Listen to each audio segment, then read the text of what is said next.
नमस्कार. एखादा सण समारंभ असे, कोणाचा वाढदिवस असेल, काही शुभ दिन असेल तर अशा वेळी भेटवस्तू गिफ्ट अगदी सरासर दिले जाते. पण हे गिफ्ट्स निवडताना मात्र खूप विचार करून निवडले जातात. जसे की त्या व्यक्तीला ती वस्तू आवडेल ना, ती वस्तू वापरली तर येणार नाही ना, इथेपासून ते अगदी बजेटपर्यंत सर्व गोष्टींचा विचार केला जातो.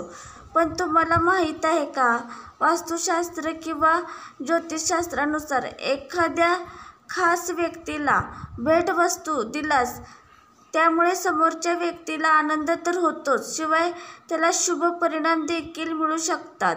पण त्याचबरोबर वास्तुशास्त्रात काही भेटवस्तू देणे अशुभ मानलं गेलेलं आहे.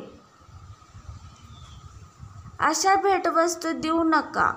गिफ्ट्सच्या बाबतीत बोलायचं झालं तर साधारणपणे घड्याळ ही अशी वस्तू आहे की जी सहज उपलब्ध होते आणि वापरातही येते. असे अनेक जण घड्याळ घेण्याचा पर्याय निवडतात. पण वास्तूच्या नियमानुसार एखाद्या व्यक्तीला घड्याळ गिफ्ट देणं अशुभ मानलेलं गेलं आहे. तसेच घड्याळाबरोबर एखाद्या व्यक्तीला गिफ्ट देणे देखील अशुभ मानलं गेलं आहे.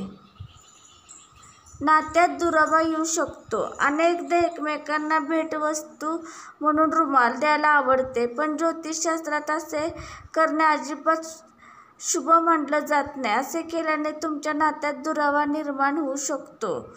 त्याचसोबत शूज, चप्पल इत्यादी भेटवस्तू देणेही चांगले मानले जात नाही. चुकून हे गिफ्ट देऊ नका. महाभारत ही जरी पौराणिक ग्रंथ असला तरी ते घरात ठेवल्याने नकारात्मकतेचे वातावरणच निर्माण होते असेही मानले जाते. त्यामुळे वादाची परिस्थिती निर्माण होते. अशा परिस्थितीत महाभारत काव्य आणि कोणत्याही व्यक्तीला भेट म्हणून देणे टाळावे. असे केल्याने त्या व्यक्तीबरोबरचे तुमचे नाते बिघडू शकते. असे कपडे गिफ्ट्स म्हणून देऊ नका.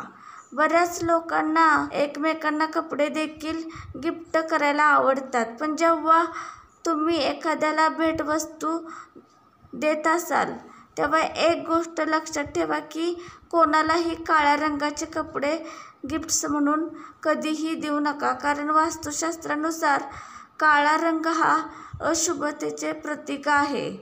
माझा व्हिडिओ आवडला असला तर लाईक व शेअर व कमेंट व सबस्क्राईब करा. धन्यवाद. श्री स्वामी समर्थ.